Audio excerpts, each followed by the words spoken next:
ஸ்ரீமதே ராமானுஜாய நமக. தினம் ஒரு திவ்ய பிரபந்தம் தொடரிலே இன்றைக்கு 1722வது பகுதி. திருமங்கையாழ்வார் அருளிய பெரிய திருமொழி. அதிலே 9ஆம் பத்தினை ஆரம்பித்து அனுபவித்து வருகிறோம். முதல் திருமொழி நிறைவேற்று இன்று 2ஆம் திருமொழி.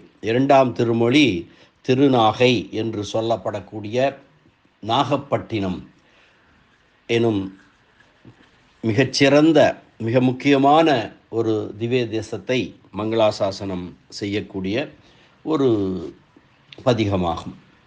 இது அச்சோப்பதிகம் என்றும் அழைக்கப்படும். அது பற்றிய ஒரு சிறு முன்னுரையை இன்று நாம் அனுபவிக்கலாம். திருக்கண்ணங்குடியிலே இருந்து திருநாகைக்கு எழுந்தருளினார் ஆழ்வார். அங்கு நாகப்பட்டினத்திலே எழுந்தருளி இருக்கிற பெருமாள் சௌந்தர்ய ராஜன், வடிவழகன், பார்த்தால் பார்த்து கொண்டே இருக்கலாம் போன்ற ஒரு ஆஜானுபாகுவான 7 அடி உயரத்திற்கு இருக்கக்கூடிய எம்பெருமான். அழகு என்றால் அழகு, கண்ணழகு, ஏன் முழுவதுமே அழகுதான். அதனால்தான் அவன் சௌந்தர்ய ராஜன். வராகா வாமனனே அரங்கா வட்டநேமி வலவா ராகவா, உன் வடிவு கண்டால் மன்மதனும் மடவாராக ஆதரம் செய்வன் என்று சொல்லும்படியாக அல்லவா பொதுப்படையாக எம்பெருமானது வடிவழகு இருக்கிறது. அந்த சௌந்தர்ய ராஜனுடைய அழகு அப்படி இருக்கிறது. கண்ணில் காண்பரேல் ஆடவர் பெண்மையை அவாவும் தோழினாய் என்று கம்பர் சொல்லுவார்.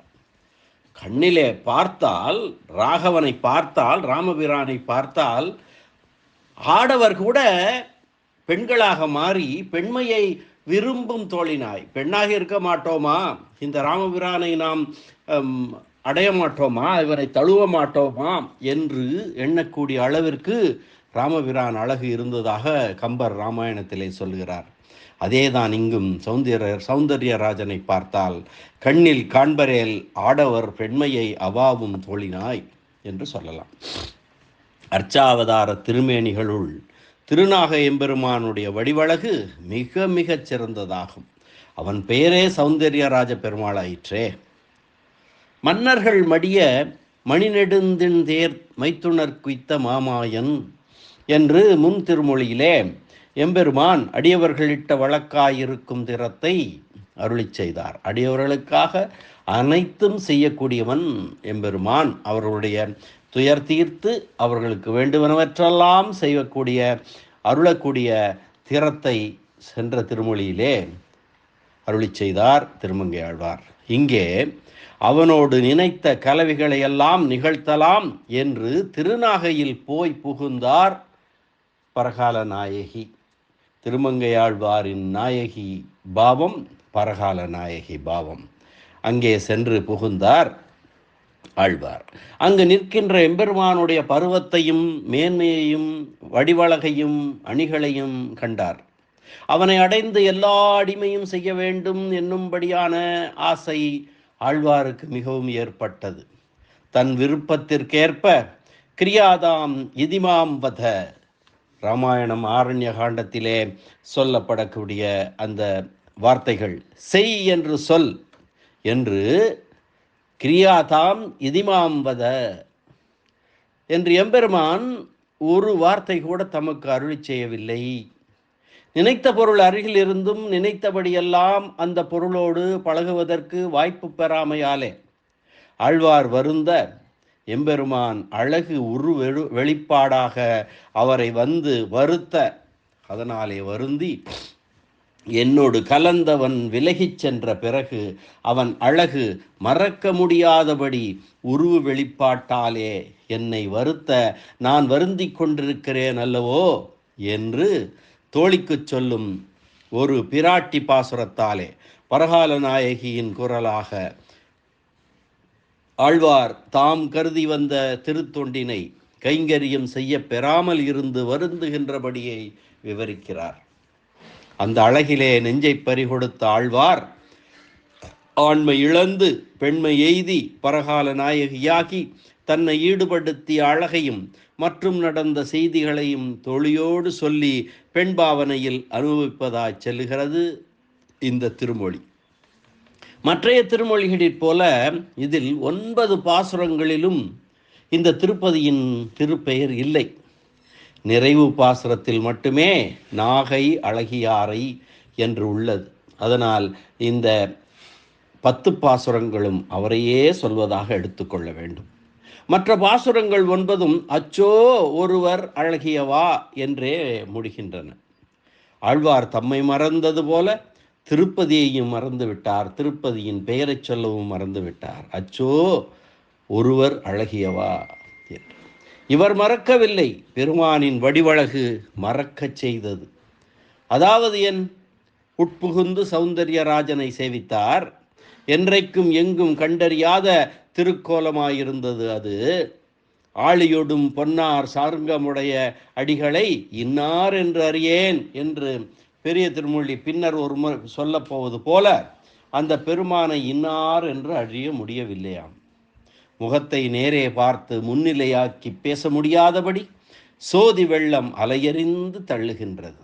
அதனால் அப்பெருமானுடைய ஒப்புயர்வற்ற வடிவழகையும் திவ்ய பூஷண திவ்யாயுத பொருத்தங்களையும் சிருங்கார விலாசங்களையும் மற்றும் கண்ட அதிசயங்களையும் தோழியிடம் சொல்லி வியக்கின்றாள் பரகால நாயகி. திவ்ய தேசம் திருநாகை என்னும் நாகப்பட்டினம் இன்றைய தமிழ்நாட்டில் சிறந்து விளங்கும் அழகிய கடற்கரை நகரங்களில் மிகச்சிறந்த ஒன்றாகும். ஒரு காலத்தில் பெரிய துறைமுகமாகவும் இது இருந்திருக்கிறது. இது பல்வேறு நூல்களிலே வெளிப்பட்டிருக்கின்றது, சரித்திர நூல்களிலே. நாகப்பட்டினத்திலிருந்து இலங்கைக்கு கப்பல் போக்குவரத்தே இருந்த காலம் ஒன்றுண்டு. திருவாரூரிலிருந்து நாகப்பட்டினம் செல்லும் பேருந்துகள் இந்த கோவிலின் அருகாமையிலேயே செல்கின்றன. நாகப்பட்டினத்திற்கு ரயில்வே தொடர்பும் இருக்கிறது. இந்த தலத்தினுடைய வரலாறு, இந்த தலம் பற்றி பிரம்மாண்ட புராணத்தின் உத்தரகாண்டத்தில் 10 அத்தியாயங்களில் சௌந்தர ஆரண்ய மகிமை என்று சூத புராணிகர் தம் சீடர்களுக்கு உரைத்ததாக காணப்படுகிறது. காவிரியின் தென்கரை தொடங்கி திருமறைக்காடு அதாவது வேதாரண்யம் வரை தென்வடல் கீழ் மேலாக பரந்துபட்ட காட்டின் 50 யோசனை அளவுக்கு கிருஷ்ண ஆரண்யம், கிருஷ்ணனின் காடு என்று பெயர் இருந்திருக்கிறது. இதன் கீழ் திசையில் 5 மைல் தொலைவுக்கு உள்ள பகுதியே சௌந்தர்ய ஆரண்யம். அந்த கிருஷ்ணனின் காட்டில் கிழக்கு பகுதியில் 5 மைல் சதுர மைல் அளவுக்கு அமைந்த பகுதியே சௌந்தர்ய ஆரண்யம். மிக பழஞ்சுவடிகள் சுந்தராரண்யம் என்றே இந்த பகுதியை பற்றி பேசுகின்றன. இந்த தலம் 4 யுகங்களில் பெருமை பெற்று திகழ்ந்திருக்கிறது. கிரேதா யுகத்தில் இங்குள்ள சார புஷ்கரணி அருகாமையில் நாகங்களுக்கு தலைவன் ஆதிசேடன் எம்பெருமானை குறித்து தவம் இருக்க எம்பெருமான் காட்சி கொடுத்து ஆதிசேடனை எப்போதும் தான் சயனமாக ஏற்றுக்கொள்வதாக அருளிய தலம் இது என்பது ஐதீகம். ஆதிசேடன் ஆகம விதிப்படி அஷ்டாங்க விதான முறையில் பெருமானை ஆராதித்ததால் அவன் பெயராலேயே நாகன் பட்டினமாகி பின்னர் அதுவே நாகப்பட்டினமாயிற்று. திரேதா யுகத்தில் பூமாதேவியும் துவாபர யுகத்தில் மார்க்கண்டேயனும் சௌந்தர்யராஜ பெருமானை பகவானை குறித்து தவமிருந்த தலம் இது. சார புஷ்கரணி ஒரு சிறந்த ஒரு புஷ்கரணி. இந்த பெருமானை மனசுத்தியோடு வழிபட்டு இங்குள்ள சார புஷ்கரணியில் நீராடினால் அவர்கள் சூரிய மண்டலத்தை அடைவார்கள் என்று இந்த தலத்தின் மகிமையை எல்லாம் நாரதர் மூலம் கேட்ட துருவன், இந்த துருவன் தான் உத்தானபாத மகாராஜனின் மகன். அவன் இந்த உலகம் முழுவதும் தனக்கே அடிமையாகவும் வேண்டும் என்று திருமாலை குறித்து இந்த இடத்திலே வந்து கடும் தவம் செய்து தவத்தில் உண்டான எண்ணற்ற இடையூறுகள் எல்லாம் கடந்து நிற்க இறுதியில் எம்பெருமான் கருடாழ்வார் மீது பேரழகு பொருந்தியவராக காட்சி கொடுக்க, அந்த பேரழகில் மயங்கி துருவன் தான் கேட்க வந்த வரத்தை இந்த நில உலக ராஜ்யம் முழுக்க வேண்டும் என்று நினைத்தான் அல்லவா? அதற்காகத்தானே அந்த தவத்தை செய்தான். அவன் அந்த கேட்க வந்த வரத்தை வெறுத்து இறைவனது இப்பேரழகில் எப்போதும் திளைத்திருக்க வேண்டும், திளைத்திருக்கும்படியான மோட்சம் வேண்டும். மோட்சம் சென்றால் தானே ஸ்ரீவைகுண்டம் பரமபதம் சென்றால் தானே அவனுடன் எம்பெருமானுடன் எப்போதும் நின்று அவனுடைய சௌந்தர்ய அழகிலே அப்படியே இருந்து கைங்கரியம் செய்து கொண்டிருக்க முடியும் என்று மோட்சம் வேண்டும் என்று வேண்ட, அந்த விதமே மோட்சம் அளித்து அவனுக்கு காட்சி கொடுத்த சௌந்தரியமான திருக்கோலத்திலேயே இந்த இடத்திலேயே எழுந்தருளியிருக்கிறார். இந்த கலியுகத்திலேயே பக்தியில் சிறந்த சாலிசுகன் என்னும் சோழன் இந்த பெருமானை வழிபட்டு வந்தான். ஒரு நாள் அம்மன்னன் இந்த வனத்தில் உள்ள ஒரு கருங்கை, சுரங்கம் அல்லது குகை என்பதற்கு கருங்கை என்று சொல்வார்கள், வழியே போகும்போது 3 கொங்கைகளோடு கூடிய ஒரு பெண்ணை கண்டானாம். இந்த மன்னரின் பார்வைப்பட்டதும் ஒரு கொங்கை மறைய அந்த பெண்ணும் திகைத்து நின்று இவனை காண ஒருவர் மேல் ஒருவர் காமுற்று காதல் கொண்டு இந்த பெருமான் மீது பேரன்பு கொண்டு நித்திய கைங்கரியங்கள் செய்து சிறந்த புத்திர பேற்றினையும் பெற்று இந்த பெருமாளுக்கு பிரம்மோற்சவம் நடத்தி வந்தார்கள். இந்த சாலி சுக சோழனை துந்துமான் என்று புராணம் கூறுகின்றது, தொண்டைமான் என்று தமிழ் இலக்கியங்கள் பகர்கின்றன. இந்த வரலாற்றை சாலிசுக சோழன் கதையை பெரும்பாணாற்றுப்படை நூலுக்கான நச்சினார்க்கினியாரின் உரைநூலும் விளக்குகிறது. ஆக தமிழ் இலக்கண நூல்கள், தமிழ் பழங்கால நூல்களிலும் இந்த தலம் இடம்பெற்றிருக்கிறது என்பது விளங்குகின்றது. இந்த தலத்திலே மூலவர் நீலமேக பெருமாள், கிழக்கு நோக்கி நின்ற திருக்கோலம்.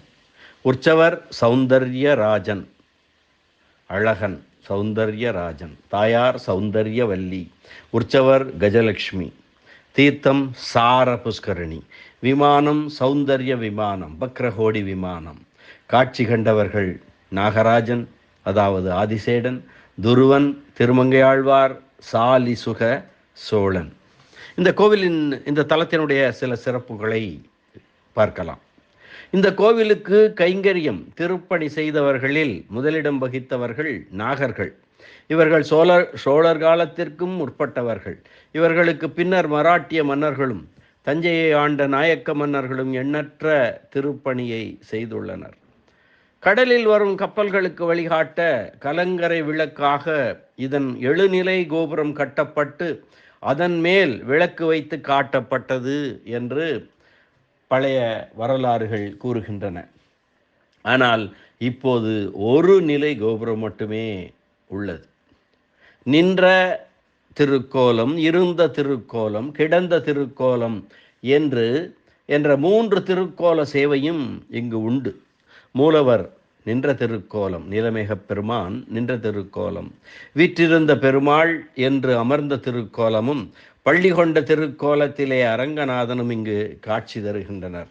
நாகராஜனுக்கு மேற்படி 3 திருக்கோலங்களிலும் எம்பெருமான் சேவை சாதித்ததாக சொல்லுவர்.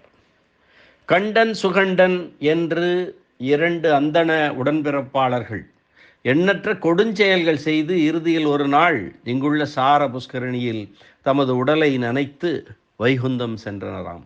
அந்த இருவரின் சிற்பங்களும் இந்த நிகழ்ச்சியின் நினைவாக இங்குள்ள அரங்கநாதனின் சன்னதியில் கைகூப்பிய நிலையில் வைக்கப்பட்டிருக்கின்றன. தசாவதாரங்களை விளக்கக்கூடிய செம்புத்தகட்டாலான மாலை ஒன்று இந்த பெருமானின் இடையை அலங்கரிக்கிறது. இங்குள்ள அரங்கனின் சன்னதியில் உள்ள நரசிம்ம அவதாரத்தினை விளக்கும் வெண்கல சிலை மிகவும் அபூர்வமானதாகும். ஒரு கையால் பிரகலாதனை தாங்கி ஆசீர்வாதம் செய்வது போலவும், ஒரு கையை அபயமுத்திரையாகவும் வைத்துக்கொண்டு மற்ற எல்லா கைகளாலும் இரணியினை வதம் செய்வது போலவும் அமைந்திருக்கிறது. திருமங்கையாழ்வார் புத்தர் சிலை அதை பார்த்து ஈயத்தால் ஆகாதோ, இரும்பினால் ஆகாதோ, பூயத்தால் மிக்கதொரு பூதத்தால் ஆகாதோ, பித்தளை நற்சம்புகளால் ஆகாதோ, மாய பொன்னும் வேண்டுமோ மதித்துன்னை பண்ணுகைக்கு என்ற அறம்பாடி அந்த புத்த பெருமானின் மீது இருந்த தங்கத்தையெல்லாம் எடுத்து கொண்டு அந்த புத்தர் சிலையை எம்பெருமான் கைங்கரியத்திற்காக கொண்டு வந்தது இந்த நாகப்பட்டினத்தில் இருந்துதான். இந்த வரலாற்றினை நாம் ஏற்கனவே சென்ற திருமொழியின் முன்னுரையிலே அனுபவித்திருக்கிறோம்.